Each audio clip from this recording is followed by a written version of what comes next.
क्या यह संभव है कि ट्रस्ट को भंग किया जा सकता है? निर्मोही अखाड़ा ने जो है राम मंदिर ट्रस्ट को भंग करने की मांग की है। राम मंदिर ट्रस्ट को भंग नहीं किया जा सकता है। ट्रस्ट अपरिवर्तनीय है। ट्रस्ट के जो मूल उद्देश्य हैं वो बिल्कुल नहीं बदले जाएंगे। जब से यह सब घटनाक्रम हुआ है, राम मंदिर में जो निर्माण कार्य हैं वो लगभग ठप हैं। इस ट्रस्ट के जो 3 पद रिक्त पड़े हैं उन पे नई नियुक्तियां की जानी है। जो दिल्ली में विहिप की बैठक हुई है उस बैठक में भी चढ़ावा चोरी पे ही चर्चा हुई है। साधु संत शामिल किया जाए, क्या यह संभावनाएं बन रही है? क्या ऐसे लोग हो सकते हैं शामिल इसमें? कुछ साधु संत जो है राम मंदिर ट्रस्ट में शामिल हो सकता है। 22 जुलाई को जो राम मंदिर ट्रस्ट की बैठक होने जा रही है, उस बैठक के तुरंत बाद 23 जुलाई को अयोध्या में साधु संतों की एक बड़ी बैठक की योजना है। अब से 48 घंटे बाद राम मंदिर ट्रस्ट की बैठक होने वाली है और इसको लेकर पूरे देश में सरसरी निगाहों से अयोध्या राम मंदिर की ओर देखा जा रहा है। चढ़ावा चोरी को करीब 1 महीने से अधिक का समय हो गया। 8 आरोपियों की गिरफ्तारी हो गई, जांच चल रहा है। लेकिन इस बीच एक नया मोड़ आता है कि हिंदू महासभा व निर्मोही अखाड़ा के द्वारा ट्रस्ट को भंग करने की मांग की जा रही है। क्या यह संभव है? क्या इससे ट्रस्ट को भंग किया जा सकता है या नहीं?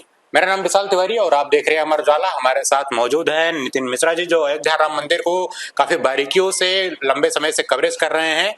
क्या कुछ कहना चाहेंगे ये निर्मोही अखाड़ा का जो मांग है और हिंदू महासभा का कि ट्रस्ट को भंग किया जाए? क्या यह संभव है कि ट्रस्ट को भंग किया जा सकता है या क्या कुछ कहेंगे इस पर? जी विशाल जी, चढ़ावा चोरी प्रकरण में अब एक नया मोड़ आ गया है। निर्मोही अखाड़ा ने अभी 2 दिन पहले ही सुप्रीम कोर्ट में एक याचिका दायर की है और याचिका दायर करके निर्मोही अखाड़ा ने जो है राम मंदिर ट्रस्ट को भंग करने की मांग की है। इसके अलावा इसके ठीक 2-3 दिन पहले ही हिंदू महासभा ने भी अपने एक याचिका में, अपने एक पत्र में जो है ये मांग उठाई है कि राम मंदिर ट्रस्ट को भंग किया जाए। तो हम नजर डालते हैं जो राम मंदिर ट्रस्ट की डीड है, उस डीड के अनुसार अगर हम देखें तो राम मंदिर ट्रस्ट को भंग नहीं किया जा सकता है। राम मंदिर जो ट्रस्ट की डीड है उसके खंड 4 में ट्रस्ट की जो शक्तियां हैं, जो ट्रस्टियों की शक्तियां हैं, जो ट्रस्ट के अधिकार हैं, बोर्ड ऑफ ट्रस्टीज के अधिकार हैं, उनका उल्लेख किया गया है। तो हम आपको बताते हैं कि ट्रस्ट की डीड में क्या है। ट्रस्ट की डीड के अनुसार यदि कोई भी ट्रस्टी जो है वो नियम के विरुद्ध कार्य करता है तो उसे हटाए जाने का तो प्रावधान है, लेकिन ट्रस्ट को भंग करने की कोई जानकारी इस डीड में उपलब्ध नहीं कराई गई है। ट्रस्ट की डीड के अनुसार जो है ट्रस्ट में जो कार्यों के लिए ट्रस्टियों को जो जिम्मेदारियां दी गई हैं उसका नियमित ऑडिट करने को कहा गया है और ट्रस्ट में यह साफ लिखा हुआ है। ट्रस्ट के जो डीड है उसके खंड आर के पी कॉलम में यह साफ लिखा हुआ है कि ट्रस्ट अपरिवर्तनीय है, यानी कि इस ट्रस्ट में इसे समाप्त नहीं किया जा सकेगा, इसको निरस्त नहीं किया जा सकेगा। हाँ, हालांकि ये जो डीड है इसमें यह लिखा है कि ट्रस्ट डीड में संशोधन किया जा सकता है, लेकिन डीड में संशोधन के लिए भी कुछ नियमावली तय की गई है। उसमें ये बताया गया है कि जो बोर्ड ऑफ ट्रस्टीज हैं वो डीड में संशोधन या परिवर्तन तो कर सकते हैं, लेकिन उसके लिए कुछ शर्तें निर्धारित की गई हैं और उस शर्तों के अनुसार ही ट्रस्ट की जो मतलब डीड है, जो मतलब ट्रस्ट है, उसमें परिवर्तन या उसमें कुछ बदलाव किया जा सकता है। उसमें साफ लिखा हुआ है कि ट्रस्ट के जो मूल उद्देश्य हैं वो बिल्कुल नहीं बदले जाएंगे और सर्वोच्च न्यायालय के 9 नवंबर 2019 के निर्णय के अनुरूप जो योजना बनी है उसके विरुद्ध में कहीं कोई संशोधन करने का विधान ट्रस्ट में नहीं किया गया है। तो कुल मिला के ये कहा जा सकता है कि यह जो ट्रस्ट है वो पूरी तरीके से मतलब ये है कि इसको भंग नहीं किया जा सकता है, इसमें आंशिक संशोधन किया जा सकता है, नए ट्रस्टियों को रखा जा सकता है, सारी चीजें हैं, लेकिन जो ट्रस्ट को भंग करने की मांग उठाई जा रही है, फिलहाल ट्रस्ट की डीड के अनुसार ऐसा होता कहीं से दिखता नहीं है। अच्छा जी, जैसे आप कह रहे हैं कि इसको भंग नहीं किया जा सकता है, 22 जुलाई को ट्रस्ट की बैठक होने वाली है, शेष 48 घंटे बचे हुए हैं। क्या कुछ उम्मीदें लगाई जा रही हैं? और पिछली बैठक जो हुई थी ट्रस्ट की उसमें क्या कुछ नई बातें निकली थी और क्या उम्मीदें बच गई थी जिसको 22 तारीख को उसको दोबारा करने की जरूरत पड़ी? जी विशाल जी, ये ट्रस्ट की जो बैठक होने वाली है 22 जुलाई को, ये बहुत ही महत्वपूर्ण मानी जा रही है। बहुत महत्वपूर्ण इसलिए मानी जा रही है कि चढ़ावा चोरी के बाद जो राम मंदिर की व्यवस्थाएं हैं वो लगभग पूरी तरीके से ठप हैं। ठप इसलिए भी हैं क्योंकि राम मंदिर की समस्त व्यवस्थाएं राम मंदिर ट्रस्ट के पूर्व महासचिव चंपत राय के दिशा निर्देशन में ही संचालित होती रही हैं। इसके अलावा राम मंदिर के ट्रस्टी डॉक्टर अनिल मिश्र और जो निर्माण सहायक के रूप में तैनात थे गोपाल राव, वो सारी व्यवस्थाएं देखते रहे हैं, लेकिन चढ़ावा चोरी में मामला सामने आने के बाद चंपत राय और अनिल मिश्रा ने नैतिक आधार पर इस्तीफा दे दिया है। पिछली बैठक 6 जुलाई को हुई थी, उस बैठक में इन दोनों के जो इस्तीफे थे उसको स्वीकार कर लिए गए हैं और वहीं गोपाल राव को भी आमंत्रित सदस्य हटा दिया गया है। और जब से यह सब घटनाक्रम हुआ है, राम मंदिर में जो निर्माण कार्य हैं वो लगभग ठप हैं। बहुत सारे काम नियमित अंतराल पे नहीं किए जा रहे हैं, तो गतिविधियां भी प्रभावित हैं। नई व्यवस्थाएं जो बननी है, उन नई व्यवस्थाओं पे 22 तारीख की बैठक पे मंथन होना लगभग तय माना जा रहा है। इसके अलावा ट्रस्ट के जो 3 पद रिक्त पड़े हैं, सबसे महत्वपूर्ण बात यही है कि ट्रस्ट के जो 3 पद रिक्त पड़े हैं उन पे नई नियुक्तियां की जानी है। उसको लेकर अभी इस समय दिल्ली में एक बड़ी बैठक भी सिंधु परिषद की चल रही है, जिसमें बड़े पदाधिकारी ट्रस्ट के विहिप के शामिल हुए हैं। और सुनने में ये भी आया है, सूत्रों के अनुसार जानकारी मिली है कि यहाँ से गोपाल राव भी उस बैठक में शामिल हुए हैं। चंपत राय के भी इस बैठक में जाने की सूचना मिली थी, लेकिन फिलहाल इसकी पुष्टि नहीं हुई है। और जानकारी ये भी मिली है कि जो दिल्ली में विहिप की बैठक हुई है, उस बैठक में भी चढ़ावा चोरी पे ही चर्चा हुई है और खासकर जो रिक्त पड़े पद हैं उन पे किनका चयन किया जाए, तो इन सब सारी चीजों को लेकर चर्चा हुई है। और ये माना ही जा रहा है कि 22 जुलाई की जो बैठक होने वाली है, उस बैठक में राम मंदिर ट्रस्ट को नया महासचिव मिल सकता है। इसके अलावा 2 और पद जो खाली पड़े हैं उन पे भी जो है नई नियुक्तियां होने की पूरी संभावना है। जी बिल्कुल नितिन जी, इसमें बात उठ रही है कि ट्रस्ट में साधु संतों को शामिल किया जाए।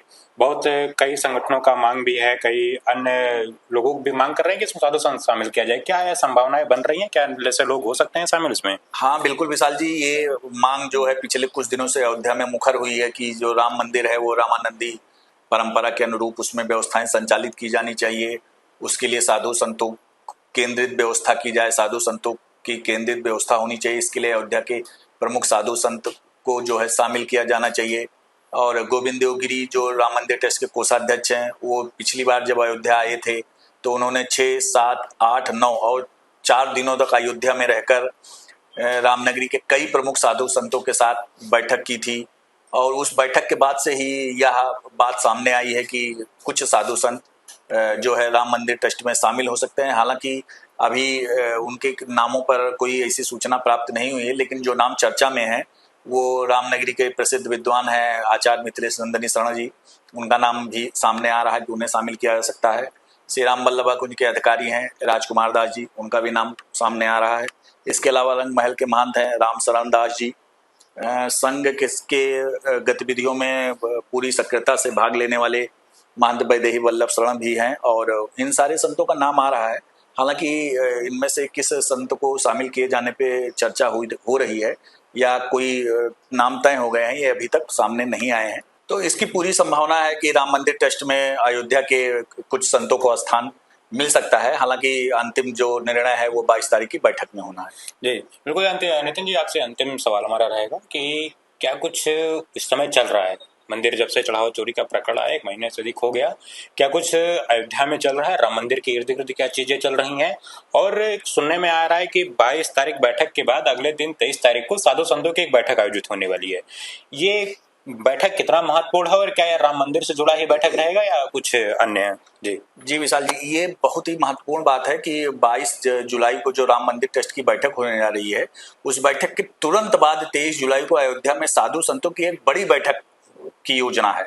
और इस बैठक की तैयारी में जो है संघ और विश्व हिंदू परिषद के जो पदाधिकारी हैं, जो कार्यकर्ता हैं, बहुत तेजी से लगे हुए हैं। वो साधु संतों के साथ संपर्क कर रहे हैं, वो उनको बैठक के लिए आमंत्रित कर रहे हैं। माना यह जा रहा है कि बैठक में करीब 200 से 250 संत, अयोध्या के जो संत हैं करीब 200 से 250 के, उनकी संख्या रहेगी। और ये इस बैठक में ट्रस्ट के बड़े संघ और विहिप के बड़े पदाधिकारी भी जो है इस बैठक में शामिल होंगे। और इस बैठक का उद्देश्य यही है कि जो चढ़ावा चोरी के बाद जो अयोध्या का माहौल खराब हुआ है, जो राजनीति बहुत हावी हुई है, जो अयोध्या को बदनाम करने की कोशिश की जा रही है, तो साधु संतों को आगे करके संघ और विहिप जो है एक मैसेज ये देना चाह रहे हैं कि अयोध्या को लेकर जो है जो माहौल खराब न किया जाए। और यह भी मैसेज देना चाहते हैं कि संत ही ये मैसेज देंगे अपने अनुयायियों को, राम भक्तों से, कि वो पूरे मामले में संयम बनाए रखें। और चूंकि मामले की जांच चल रही है, जो उसके आरोपी हैं वो सारे गिरफ्तार हो चुके हैं, जेल जा चुके हैं, सारी कार्रवाई चल रही है, SIT ने भी अपनी जांच पूरी कर ली है। तो संतों की ओर से एक संदेश होगा कि इस पूरे मामले को लेकर अब राजनीति ना हो और कहीं न कहीं एक तरीके से ये भी है कि एक प्लान ये तैयार किया जाएगा, जो विपक्ष ने इस मामले को लेकर एक नकारात्मक स्थिति पैदा कर दी है लोगों के मन में। तो कुछ न कुछ ये बैठक में ये मंथन होगा कि ऐसी क्या काम किए जाएँ, ऐसे क्या कोई बैठकें होंगी या कोई ऐसी कुछ योजना बनेगी कि जिससे जो है विपक्ष को जवाब भी दिया जा सके। एक बड़ी बात और भी सामने आई है कि अभी शनिवार की शाम को ही अयोध्या के पांचों विधानसभा के विधायक, महापौर और जिला पंचायत अध्यक्ष ने तीर्थ क्षेत्र भवन जाके राम मंदिर ट्रस्ट के पूर्व महासचिव चंपत राय से भी मुलाकात की है। इस मुलाकात के भी मायने निकाले जा रहे हैं। इसका ये मतलब, क्योंकि जब से चढ़ावा चोरी का घटनाक्रम हुआ है उसके बाद से जिले के सभी प्रमुख जनप्रतिनिधियों का चंपत राय से मुलाकात करना, इसके पीछे कहीं न कहीं एक बड़ा मैसेज है। और जनप्रतिनिधियों से बात किया गया तो उन्होंने कुछ स्पष्ट बोलने से तो मना किया, लेकिन इतना जरूर कहा कि उन्हें चंपत राय की निष्ठा पर भरोसा है। और यह भी उनका कहना है कि मामला जांच हो रही है, कार्रवाई भी हो रही है, जो सच है वो जल्द ही सबके सामने आएगा। राम भक्तों को धैर्य रखने की जरूरत है। जी बिल्कुल, राम भक्तों को धैर्य रखने की जरूरत है। कुछ घंटों के बाद राम मंदिर ट्रस्ट की बैठक होगी, उसमें एक अंतिम निर्णय लिया जाएगा। क्या कुछ निकल के आता है, सबकी नजर बनी हुई है। आप भी नजर बनाए रखिए। अमर उजाला आपके राज्य की खबरें, आपके शहर की खबरें सबसे पहले जानने के लिए देखते रहें अमर उजाला। चैनल को सब्सक्राइब जरूर कर लें और पाएं हर अपडेट।